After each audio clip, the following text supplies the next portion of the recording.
So this is the direct type of question. ये direct type question है आइल्स के writing task 2 के लिए। डायरेक्ट टाइप का मतलब होता है कि इसमें कुछ भी क्वेश्चन आपको पूछ सकते हैं कि वाई, व्हाट, हाउ, कुछ भी पूछ सकते हैं। इसमें कोई ऐसा नहीं कि अग्री डिसअग्री होगा या फिर डिस्कशन टाइप है या फिर आपका प्रॉब्लम सोल्यूशन टाइप है, वो सब चीज़ नहीं है। इसमें कुछ भी पूछ सकते हैं कि वाई है, विच है, हाउ है, तो मतलब सीधा आपसे सवाल पूछा जा रहा है इसमें। अब क्वेश्चन इसमें क्या है कि in some cities people are choosing cars instead of bicycles. तो कुछ सिटीज़ में लोग कार्स चूज़ कर रहे हैं instead of bicycles. Instead of मतलब बाईसाइकिल्स के बजाय लोग कार्स चूज़ कर रहे हैं। RING मतलब रहे हैं, तो लोग कार्स चूज़ कर रहे हैं इंस्टेड ऑफ बाईसाइकिल्स। और दूसरा क्या बताया, वाइल का मतलब हो गया उसके ऑपोजिट चीज़ बताई होगी। तो वाइल इन अदर सिटीज़, दूसरी सिटीज़ में क्या हो रहा है कि riding bikes is replacing cars, मतलब बाइक्स राइड करना जो चीज़ है वो कार्स को रिप्लेस कर रही है। क्वेश्चन सिंपल है कि ऐसा क्यों है। ऐसा क्यों है हमें हम दोनों चीज़ें बताएंगे कि पहला क्यों रिप्लेस कर रहा है और दूसरे में बाइक्स क्यों रिप्लेस कर रही हैं, तो दोनों का रीज़न बताएंगे।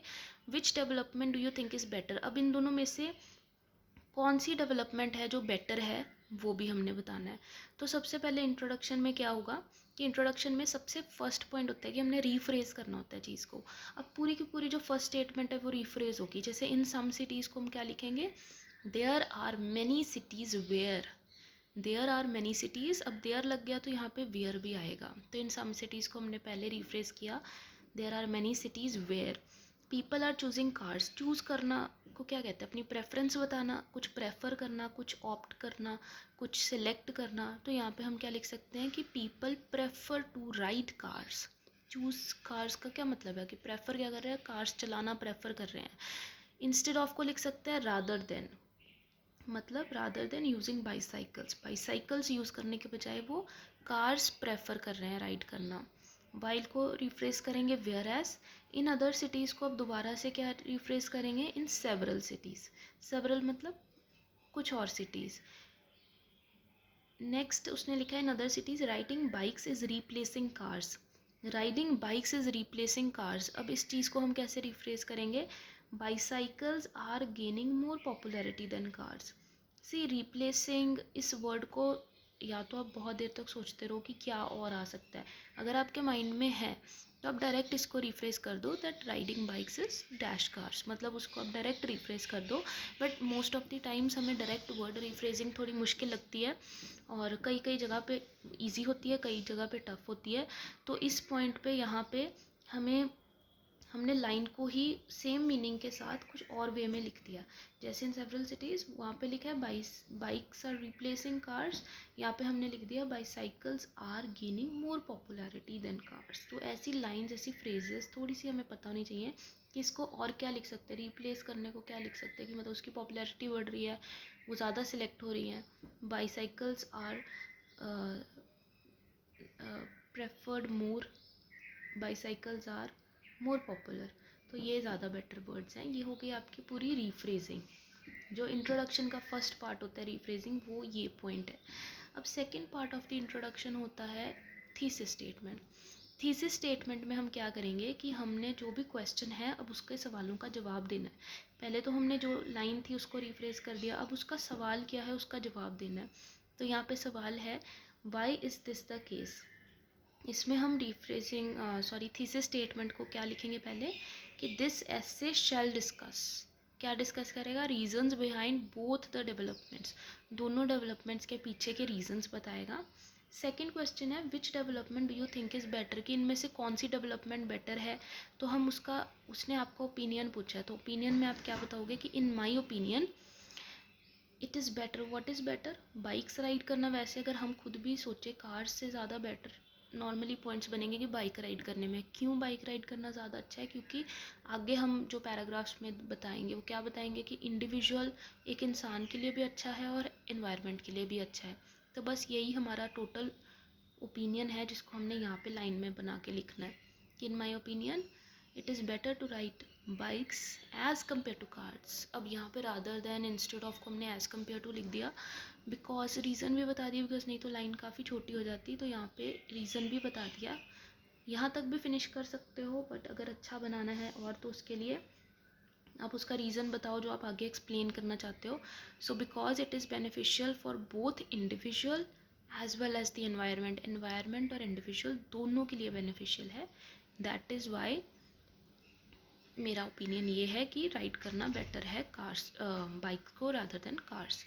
अब इसमें BP1 में हम सबसे पहला रीज़न बताएंगे, BP2 में सेकंड रीज़न, थर्ड में अपना ओपिनियन बता देंगे कि कौन सा हमें बेटर लग रहा है. तो पहले BP में सबसे पहले क्या चीज़ आएगी, टॉपिक सेंटेंस. फिर उस टॉपिक सेंटेंस को हम एक्सप्लेन करेंगे, या तो उसके बाद हम नया पॉइंट बता देंगे.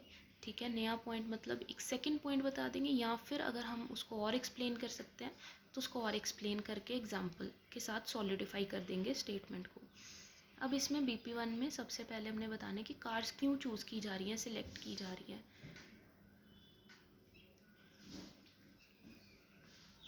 बट उससे पहले हम टॉपिक सेंटेंस लिखेंगे. टॉपिक सेंटेंस क्या होता है, टॉपिक सेंटेंस का मीनिंग है कि हमने इंट्रोड्यूस करना है कि हम पैराग्राफ में समझाने क्या जा रहे हैं, क्या आगे बताएंगे पैराग्राफ में, ताकि एग्जामिनर को अच्छे से क्लैरिटी हो जाए कि इसने क्या बताना है पैराग्राफ में. तो पैराग्राफ में हम रीजंस बता रहे हैं तो क्या लिख सकते हैं, जैसे देयर आर मैनी सिटीज़ लिखा तो वैसे देयर आर मैनी रीजंस लिख सकते हैं. There are many reasons why people prefer cars to bikes. Prefer के साथ टू आता है, प्रेफर को एक बार रिपीट कर सकते हो, ज़्यादा रेपिटेशन ठीक नहीं है बट एक आधी बार आप एक वर्ड को रिपीट कर सकते हो बिकॉज आपने ऑलरेडी उसको और बहुत तरीके से लिख लिया है. So why people prefer cars to bikes, there are many reasons why people do so, there are many reasons why people prefer cars to bicycles. तो फर्स्ट पॉइंट क्या आएगा, सबसे पहले हमने फर्स्ट पॉइंट लिखना है. अब इसमें बहुत रीजन बता दिए तो ऑब्वियसली दो तो हम बोलेंगे, दो तो लिखेंगे ही, तो एग्जाम्पल के बजाय यहाँ पे 2 पॉइंट्स आ जाएंगे. फर्स्ट क्या है कि आज के एरा में लोगों के पास टाइम की बहुत कमी है, उनका स्केड्यूल बहुत हेक्टिक होता है और उनको लॉन्गर वर्किंग आवर्स मतलब होते हैं, उनके वर्किंग आवर्स बहुत लॉन्ग होते हैं. इस सब के कारण वो टाइम बचाना चाहते हैं जितना वो बचा सकते हैं. तो firstly comma, in today's era comma, आज के समय में most of the people have hectic schedule and long working hours, कि आज के टाइम में लोगों का हेक्टिक स्केड्यूल होता है और लॉन्ग वर्किंग आवर्स होते हैं. यहाँ पे जो एंड है वो भी एक टाइप ऑफ कनेक्टर ही है बट इससे बेटर कनेक्टर है आगे जो हमने लिखा है due to which. Due to which ये और कनेक्टर है जो आगे सेंटेंस को कनेक्ट कर रहा है. ड्यू टू विच जिसके कारण they want to save as much time as possible. तो आज के टाइम में बहुत लोग बिजी हैं, due to which they want to save as much time as possible, जितना हो सके उतना टाइम वो बचाना चाहते हैं. अब इसमें हम इन दोनों को अलग अलग भी लिख सकते थे बट इसको कनेक्ट कैसे किया है, ड्यू टू विच के साथ. नेक्स्ट सेकंड कनेक्टर है more over. More over connector क्यों यूज़ किया है, बिकॉज मोर ओवर हमें यहाँ पे ये चीज़ बता रहा है कि सेकंड पॉइंट सेम ही टॉपिक सेम ही थीम में अब हम एक नया पॉइंट इंट्रोड्यूस करने जा रहे हैं. तो मोर ओवर क्या है पॉइंट, कि many people consider having car as a symbol of their status. तो वो अपना स्टेटस सिंबल समझते हैं, कुछ लोग की कार है तो स्टेटस सिंबल है और उनको लगता है कि अगर वो साइकिल राइड करेंगे तो उससे उनका स्टैंडर्ड लोअर हो जाएगा. तो इसमें हमने कनेक्टर क्या यूज़ किया, and. Many people consider having car as a symbol of their status and they think that riding a car lowers their standard, कि अगर कार राइड करेंगे तो उससे उनका स्टैंडर्ड कम हो जाएगा. दे think that riding a car lowers their standard. तो यहाँ पे सिंपल कनेक्टर्स यूज़ करने हैं. आपने कुछ ज़्यादा टफ कनेक्टर जहाँ पे जो सूट कर रहा है, यहाँ पे ड्यू टू विच सूट कर रहा था, मोर ओवर एंड सूट कर रहा था तो यही चूज़ किए हैं. अगर कुछ और सूट कर रहा होता तो वो चूज़ करते. सो डिपेंड करता है कि आपके पास क्या पॉइंट है, कितना पॉइंट है, और ईजी चीज़ ही ट्राई करना है ताकि ईजी कनेक्टर्स ही यूज़ करें. ज़्यादा टफ लैंग्वेज होने से आप गलतियों की चांसेस ज़्यादा बढ़ जाते हैं. Next is BP2. Again BP2 का मेथड सेम है. सबसे पहले एक टॉपिक सेंटेंस आएगा जो कि पहली लाइन लेके आएगा, फिर उसकी एक्सप्लेनेशन होगी और फिर उसकी एग्जाम्पल होगी. सो इसमें अब आप देखो कि टॉपिक सेंटेंस क्या बनेगा. दूसरा एक ऑपोजिट व्यू है. पहला है कि कार्स राइड कर रहे हैं, अब दूसरा उससे ऑपोजिट है कि दूसरी सिटीज़ में क्या हो रहा है कि बाइक्स राइड कर रहे हैं. तो हम इसको ऑपोजिट को कैसे बताते हैं, ऑन दी अदर हैंड. एक तो हो गया, अब दूसरा क्या है, on the other hand. Simple line से स्टार्ट करेंगे. People are switching to bicycles. Replacing को यहाँ पे हम लिख सकते हैं switching to. People prefer to ride bicycles को लिख दिया, people are switching to, R के साथ ING आएगा, people are switching to bicycles. और इसको थोड़ा सा और एक्सटेंड करने के लिए हमने रीज़न बता दिया, क्योंकि आजकल लोग हेल्थ कॉन्शियस हो रहे हैं। अब हमने रीज़न बता दिया, क्योंकि हमने एक ही रीज़न था तो हमने यहीं पे ही एक्सप्लेन कर दिया, और उसी को हम आगे जाके और अच्छे से एक्सप्लेन करेंगे। So people are switching to bicycles because most people these days are becoming health conscious. Again R के साथ ING आया है, आर के साथ ING आता है जब हो रहे हैं, जब रहे हैं चीज़ बतानी होती है तो उसके लिए आता है। सो इसकी एक्सप्लेनेशन क्या बनेगी कि क्योंकि डिजीज़ेज़ बढ़ रही हैं तो लोग हेल्दी लाइफस्टाइल चाहते हैं मेंटेन करना, क्योंकि डिजीज़ेज़ बढ़ रही हैं तो लोग एक हेल्दी लाइफस्टाइल मेंटेन करना चाहते हैं।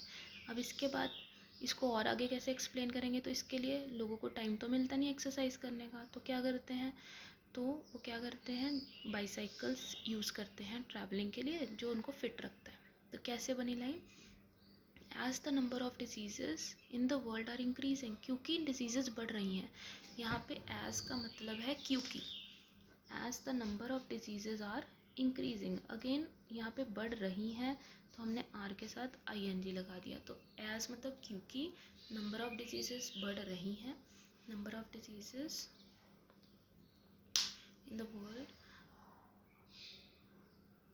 और सिंपली भी लिख सकते हैं the diseases in the, as the diseases in the world are increasing, तो डिजीज़ेज़ बढ़ रही हैं, so people want to maintain a healthy lifestyle. तो लोग जो क्या करना चाहते हैं, मेंटेन करना मतलब किसी चीज़ को चलाते जाना, एक पर्टिकुलर चीज़ को अपनी लाइफ में कॉन्टिन्यूसली रखना, तो उसको हेल्दी लाइफस्टाइल को बनाना चाहते हैं, उसको मेंटेन करना चाहते हैं। तो इसके लिए की ट्रांसलेशन होती है फॉर, इसके लिए, for this people are not able to get time, मतलब लोगों को टाइम नहीं मिल पा रहा है, नहीं मिल पा रहा है, they are not able to get time.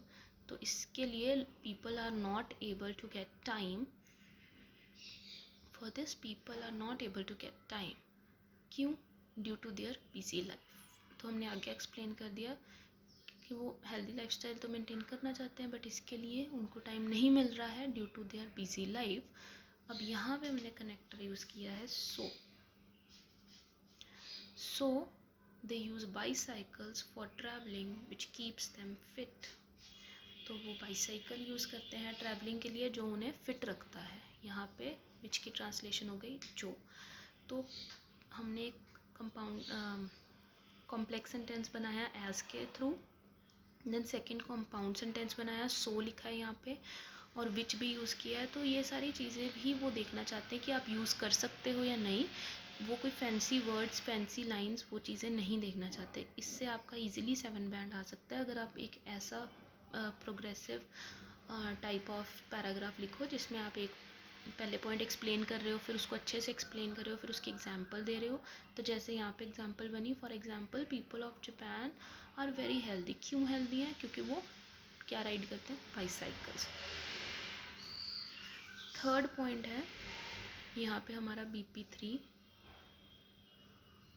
BP3 हमारा है सेम टाइप, सेम है, टॉपिक सेंटेंस, फिर एक्सप्लेनेशन, फिर एग्जांपल।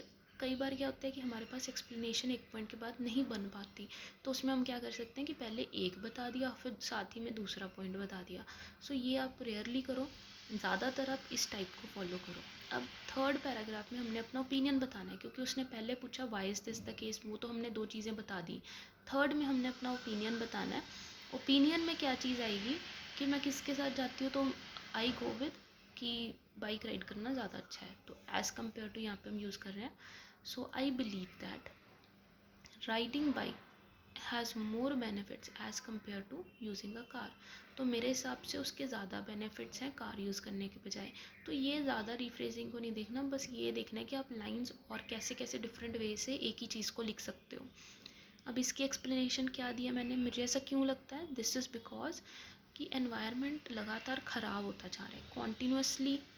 कॉन्टीन्यूसली का मतलब है लगातार,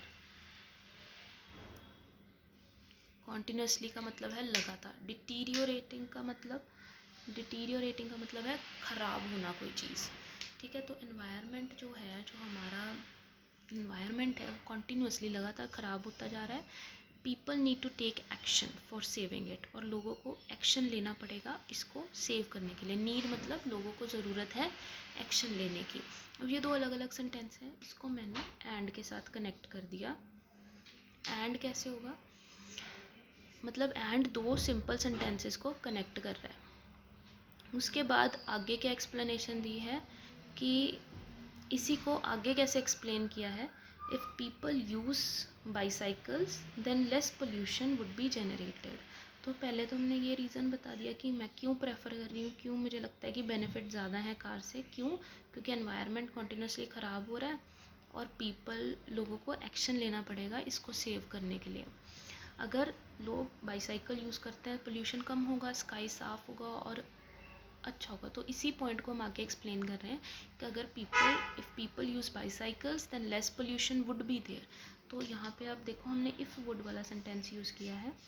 अगर इफ़ मतलब लोग ऐसा करते हैं तो ऐसा होगा इस फ्यूचर, तो उसके लिए वुड यूज़ करते हैं। तो less pollution would be generated, संभावना है कि पोल्यूशन कम जनरेट होगा, स्काई विल बिकम क्लियरर। तो इफ़ के साथ वुड या विल यूज़ होगा कि अगर ऐसा होता है तो ऐसा हो जाएगा। तो एग्जाम्पल यहाँ पे मैंने दी है कि कोरोना पेंडेमिक के टाइम पे लोग लॉक्ड थे घर पे और उसके कारण स्काई बहुत साफ़ हो गया और पोल्यूशन ड्रास्टिकली रिड्यूस हो गया, मतलब बहुत ज़्यादा अमाउंट से डिक्रीज़ हो गया। तो ये एग्जाम्पल है इस चीज़ की। Next is conclusion. अब कंक्लूजन में फाइनली हम क्या करते हैं, जो हमारा व्यू है ओवरऑल हम उसी को रीस्टेट कर देते हैं। जो हमने इंट्रोडक्शन में थीसिस स्टेटमेंट लिखी है उसी को दोबारा बता देते हैं। कंक्लूजन को स्टार्टिंग सिंपल ही रखो, कोई ज़्यादा फैंसी वर्ड्स यूज़ करने की ज़रूरत नहीं है। सीधा या तो टू कंक्लूड या इन कंक्लूजन। इन कंक्लूजन आप क्या लिखोगे यहाँ पे कि दोबारा बतानी है कोई चीज़, तो आई वुड रीइटरेट, मतलब दोबारा मेरा व्यू बताना चाहूँगी। I would reiterate my view that की ट्रांसलेशन होती है कि I would reiterate my view that use of bicycle has more benefit लिखा था पहले, तो यहाँ पे लिख दिया इज़ मोर एडवांटेजियस। तो is more advantageous compared to लिखा था तो यहाँ पे इन कंपैरिजन टू लिख दिया। Use of cars, use of bicycle is more advantageous in comparison to use of cars because, और साथ में रीजंस बता दिए। रीजंस क्या थे, health and environment. Because taking care of health, individuals health, persons health भी लिख सकते हो, and environment is the need of the hour, मतलब समय की सख्त ज़रूरत है कि हम अपनी हेल्थ और एनवायरनमेंट की हेल्थ पर ध्यान दें। So this is the complete task 2, जिससे आपका 7 बैंड ईजिली आ सकता है। आपको कोई फैंसी वर्ड्स यूज़ नहीं करने होते, आपको इसी टाइप ऑफ एक स्ट्रक्चर प्रॉपर होना चाहिए, ग्रामर सही होनी चाहिए, आंसर करना चाहिए हर क्वेश्चन को और अलग अलग लाइंस बनानी आनी चाहिए। तो इससे आपका 7 बैंड इंश्योर हो जाता है ईजिली।